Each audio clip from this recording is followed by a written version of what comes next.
You know what car this is. Everybody remembers the Hummer, even though it's been gone for 10 years now. Its tough look and military background made it instantly cool, and everyone from Mike Tyson to Britney Spears was driving one. Hummers were seemingly everywhere in the early 2000s. But in 2010, all manufacturing and sales came to a halt. So what happened?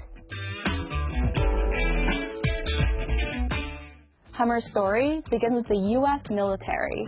The military used the Jeep as its go-to vehicle during the World Wars and through the Vietnam War. But around the 80s, it started looking for something more heavy-duty. The Jeep didn't have a lot of power. The Jeep couldn't pull a lot of stuff. It couldn't carry a lot of people. It had no armor. So the Pentagon gave AM General a $1 billion contract to develop a fleet of high-mobility, multi-purpose wheeled vehicles. Eventually called Humvees, the bulky vehicles were designed to transport troops and cargo. The Humvee didn't have a lot of armor, but it was at least a little bit more survivable in terms of being shot at or having something blow up next to it. Humvees rose to fame after being seen in action during the Gulf War. They were also used in military processions, which was how they caught Arnold Schwarzenegger's eye. While filming his movie Kindergarten Cop in Oregon, the actor saw Humvees rolling by and immediately wanted one. In a 1991 Rolling Stone interview, Schwarzenegger said they reminded him of his younger days when he drove tanks while serving in the Austrian army. So, he contacted AM General to try to get his hands on one. When he was turned down, the star pushed for a civilian version to be made, and AM General listened. Because, everybody, was influenced by Arnold Schwarzenegger at that point in time. Schwarzenegger became the first civilian to own a specially made Humvee. AM General even stenciled Terminator on the model. In 1992, a civilian version of the Humvee officially went on sale. Named the Hummer, the boxy vehicle cost up to $100,000. It was ridiculous to be rolling around in that thing on the public roads. I mean, the wheels were too high off the ground. Yes, it had air conditioning. Yes, it had airbags. But I mean, to drive it, you're sort of like, you're sitting up like this, and you've got this big compartment sitting over. I mean, it's not organized for comfort or luxury or anything like that. The Hummer averaged less than 10 miles a gallon and weighed 10,000 pounds.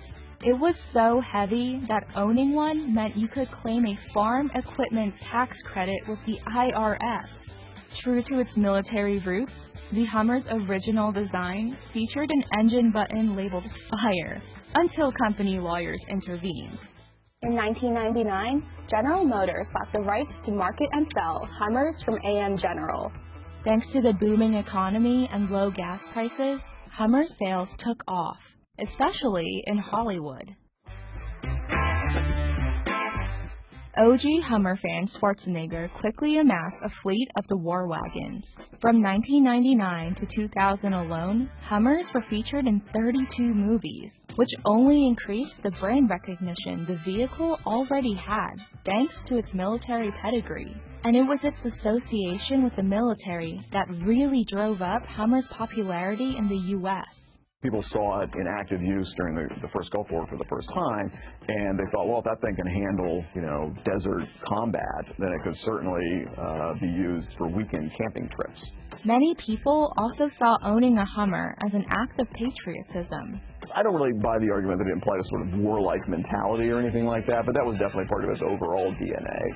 While the first Hummer model was basically a carbon copy of its bulky military predecessor, the second model featured a slightly sleeker design and cost about $50,000. Named the H2, it quickly became Hummer's top-selling model, and was followed by the H3, which was further scaled down in size and price to appeal to more consumers.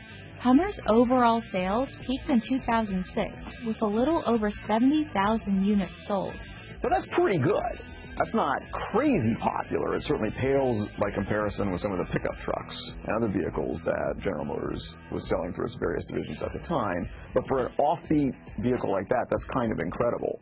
Hummers eventually came to embody America's supersized lifestyle and the people who aspired to it. You know, they got to roll large everywhere they go. You know, the G-Wagon, Mercedes G-Wagon type people. And for them, the Hummer was just that turned up to 11 or maybe 11,000. You know, it's like the biggest, baddest, stupidest, most obnoxious, most completely inappropriate, most impractical in a lot of ways. But while Hummer's in-your-face quality initially drew consumers in, it soon led to its downfall. Hummers became a symbol of wasteful consumption. People just saw it as a symbol of everything that was wrong with Detroit, everything that was wrong with our American attitude about cars, everything was wrong with patriotism, everything was wrong with like the militarization of American society, everything that was wrong about the way we treat the planet. Hummer owners found themselves fending off critics and protesters who saw Hummers as pollution machines. Some owners reported finding their Hummers keyed, and others said they got dirty looks in parking lots. Eco-vandals took things even further, breaking windows and slashing tires. Throughout 2003, protesters set fire to Hummers at a number of dealerships in Los Angeles. And ironically, while one war helped make Hummers popular, another would bring it down. The war in Iraq shot up gas prices, which made owning a Hummer seem even more impractical. Then, in 2007, the financial recession hit, and Hummer's parent brand, General Motors, was in big trouble. So General Motors, prior to the financial crisis, had become a big mess. It had too many brands, it had stopped making money. In 2009, General Motors filed for bankruptcy and discontinued a number of its brands. At that point, they had a bunch of brands, much more than they have now.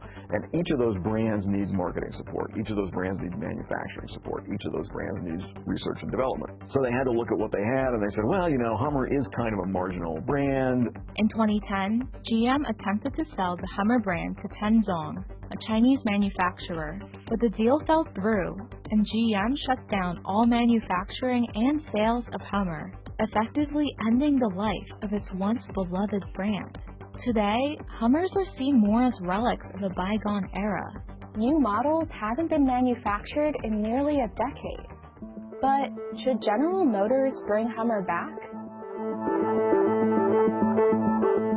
So Americans like big cars. They've always liked big cars. They're always going to like big cars. People in Detroit at the time, because of how dire the situation got around the financial crisis, were completely freaked out about their futures, and they forgot this.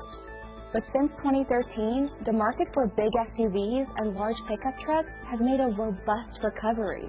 And in response to consumer demand, luxury car brands like Rolls-Royce to Lamborghini to Aston Martin have all released SUVs. Pretty soon we're going to have a Ferrari SUV. So for Hummer to come back as kind of a really rough and tumble luxury platform would probably be a halfway decent idea. General Motors is also looking to expand its presence in the electric vehicle market, and there's been talk that it might be considering resurrecting Hummer to do just that. The business case for it is strong because it's an iconic brand, everybody already knows about it.